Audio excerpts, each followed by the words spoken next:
জানিয়ে দিব এই মুহূর্তে আমাদের হাতে এসেছে গুরুত্বপূর্ণ আপডেট আন্তর্জাতিক সংবাদের শিরোনাম। শুরুতেই থাকছে ভেনেজুয়েলার সঙ্গে উত্তেজনার মধ্যে ফের নৌযানে মার্কিন হামলা। আরও জানাবো আগামী সপ্তাহ থেকে ইসরায়েলে অস্ত্র রপ্তানি পুনরায় শুরু করবে জার্মানি। এদিকে হাসিনাকে কি ভারত ফেরত দেবে যা জানা গেল। আরও জানাবো হাসিনার রায় নিয়ে যা বলল জাতিসংঘ। সব শেষে জানিয়ে দিব শর্ত পূরণ না হলে ইসরায়েলের সঙ্গে সম্পর্ক নয়, ফিলিস্তিনকে সৌদির আশ্বাস।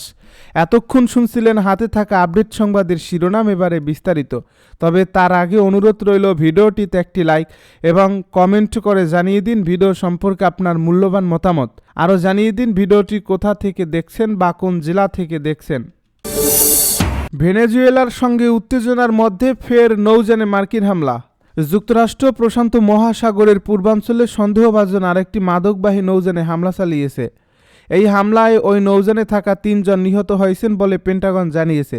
রোববার সামাজিক মাধ্যমে দেওয়া এক ঘোষণায় যুক্তরাষ্ট্রের সাউদার্ন কমান্ড বলছে ওই নৌযানটি অবৈধ মাদক চোরাচালানের একটি পরিচিত পথ ধরে চলাচল এবং মাদক বহন করছিল। গোয়েন্দারা এটি নিশ্চিত করেছেন। এই ঘোষণায় বলা হয়েছে জয়েন্ট টাস্ক ফোর্সের সাউদার্ন স্পিয়ার নৌযানটিতে যখন আঘাত হানে তখন এটি আন্তর্জাতিক জলসীমায় ছিল।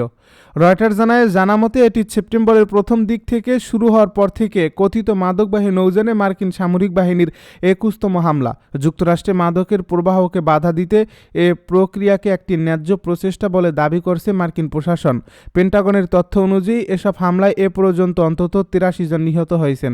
মার্কিন কংগ্রেসের আইন প্রণেতারা, মানবাধিকার গোষ্ঠীগুলো এবং যুক্তরাষ্ট্রের মিত্র দেশগুলো এসব হামলার বৈধতা নিয়ে প্রশ্ন তুলছে। আগামী সপ্তাহ থেকে ইসরায়েলে অস্ত্র রপ্তানি পুনরায় শুরু করবে জার্মানি।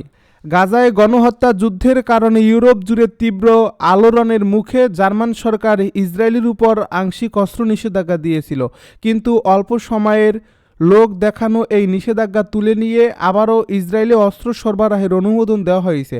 সোমবার জার্মান সরকার জানিয়েছে তারা ইসরায়েলের কাছে কিছু অস্ত্র বিক্রি স্থগিত রাখার আদেশ আগামী সপ্তাহ থেকে প্রত্যাহার করবে। জার্মান সরকারের একজন মুখপাত্র বলেন, এই সিদ্ধান্তের ফলে অগাস্টে স্থগিত রপ্তানি 24 নভেম্বর থেকে পুনরায় চালু করা সম্ভব হবে। মুখপাত্র আরও বলেন, একটি সাধারণ নিয়ম হিসাবে সরকার অস্ত্র রপ্তানির সিদ্ধান্তে কেস বাই কেস পর্যালোচনায় ফিরে আসবে। গাজা যুদ্ধের কারণে জনগণের চাপ বৃদ্ধির মধ্যে অগাস্ট মাসে ইসরায়েলে কিছু রপ্তানি স্থগিত করার ঘোষণা দেয় জার্মানি।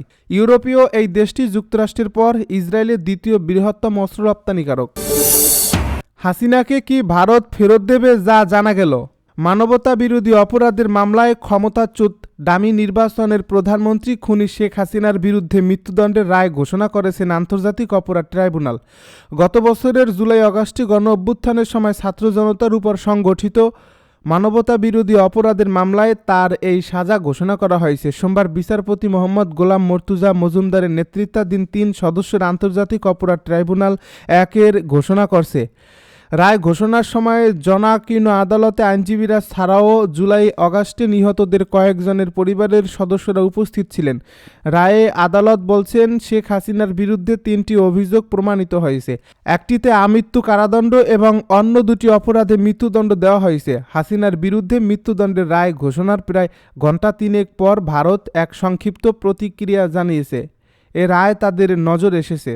তবে পররাষ্ট্র মন্ত্রণালয়ের বিবৃতিতে আন্তর্জাতিক অপরাধ ট্রাইব্যুনালকে উদ্ধৃতি চিহ্নের মধ্যে লেখা হয়েছে, যা ইঙ্গিত দিচ্ছে ভারত এই নামকরণের সঙ্গে একমত নাও হতে পারে।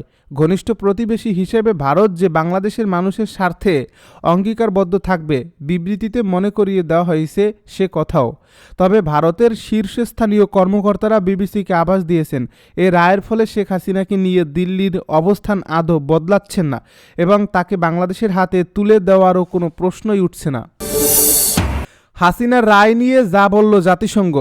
জুলাই গণ অভ্যুত্থানে সংঘটিত মানবতাবিরোধী অপরাধের মামলায় ক্ষমতাচ্যুত সাবেক প্রধানমন্ত্রী শেখ হাসিনার মৃত্যুদণ্ডের রায়ের প্রতিক্রিয়া জানিয়েছে জাতিসংঘের মানবাধিকার বিষয়ক হাই কমিশনারের কার্যালয়।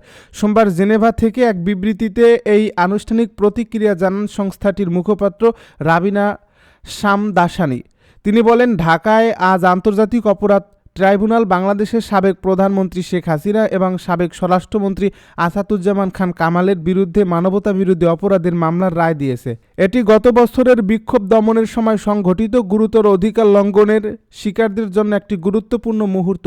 তিনি আরও বলেন, 2025 সালের ফেব্রুয়ারিতে আমাদের অনুসন্ধানমূলক প্রতিবেদন প্রকাশের পর থেকে আমরা বারবার দাবি জানিয়ে এসেছি যে নির্দেশনা ও নেতৃত্বের অবস্থানে থাকা ব্যক্তিসহ সব দোষীর আন্তর্জাতিক মানদণ্ড অনুযায়ী জবাবদিহির মুখোমুখি করা হোক।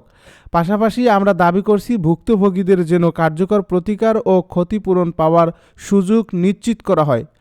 সামদাসানি বলেন, আমরা এই মামলার বিচার কার্য সরাসরি পর্যবেক্ষণ করিনি, তবে আন্তর্জাতিক অপরাধের অভিযোগে পরিচালিত যে কোনো জবাবদিহি প্রক্রিয়ায় পর্যাপ্ত ন্যায় বিচার ও আন্তর্জাতিক মান অনুসরণের প্রয়োজনীয়তার কথা আমরা নিয়মিতভাবে বলে আসছি।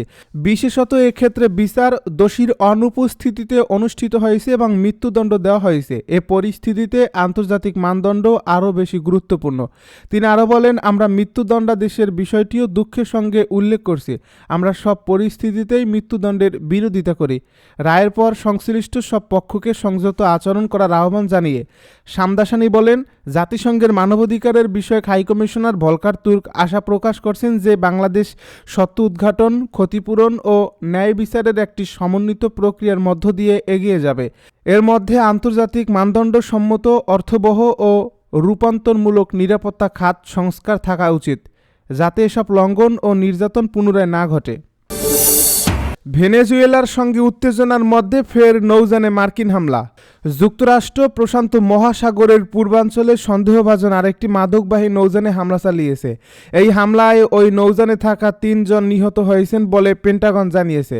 রোববার সামাজিক যোগাযোগ মাধ্যমে দেওয়া এক ঘোষণায় যুক্তরাষ্ট্রের সাউদার্ন কমান্ড বলছে, ওই নৌযানটি অবৈধ মাদক চোরাচালানের একটি পরিচিত পথ ধরে চলাচল ও মাদক বহন করছিল। গোয়েন্দারা এটি নিশ্চিত করেছেন। এই ঘোষণায় বলা হয়েছে, জয়েন্ট টাস্কফোর্সের সাউদার্ন স্পিয়ার নৌযানটিতে যখন আঘাত হানে তখন এটি আন্তর্জাতিক জলসীমায় ছিল। রয়টার জানামতে এটি সেপ্টেম্বরের প্রথম দিক থেকে শুরু হওয়ার পর থেকে কথিত মাদকবাহী নৌযানে মার্কিন সামরিক বাহিনীর 21তম হামলা। যুক্তরাষ্ট্রে মাদকের প্রবাহকে বাধা দিতে এ প্রক্রিয়াকে একটি ন্যায্য প্রচেষ্টা বলে দাবি করেছে মার্কিন প্রশাসন। পেন্টাগনের তথ্য অনুযায়ী এসব হামলায় এ পর্যন্ত অন্তত 83 জন নিহত হয়েছেন। মার্কিন কংগ্রেসের আইন প্রণেতারা, মানবাধিকার গোষ্ঠীগুলো এবং যুক্তরাষ্ট্রের মিত্র দেশগুলো এসব হামলার বৈধতা নিয়ে প্রশ্ন তুলছে। যুক্তরাষ্ট্রের প্রেসিডেন্ট ডোনাল্ড ট্রাম্প প্রশাসন দাবি করেছে, এসব হামলা চালানোর আইনি কর্তৃত্ব তাদের আছে আর এর ন্যায্যতা প্রমাণ করে এমন একটি আইনি মতামত মার্কিন বিচার বিভাগ দিয়েছে। এসব অভিযানে অংশ নেওয়া মার্কিন সামরিক বাহিনীর সদস্যরা বিচার থেকে দায়মুক্তি পাবে। রোববার মার্কিন পররাষ্ট্রমন্ত্রী মার্কো রুবিও জানিয়েছেন, যুক্তরাষ্ট্রের পররাষ্ট্র মন্ত্রণালয় কার্টেল দে লোস সোলেস নামের কথিত মাদক সংগঠনকে বিদেশি সন্ত্রাসী সংগঠন হিসাবে তালিকাভুক্ত করছে। মার্কিন কর্মকর্তাদের অভিযোগ, যুক্তরাষ্ট্রে মাদকদ্রব্য পাঠাতে অপরাধী সংগঠন টেরেন দে আরাগুয়ার সঙ্গে কাজ করে কার্টেল দে লোস সোলসে।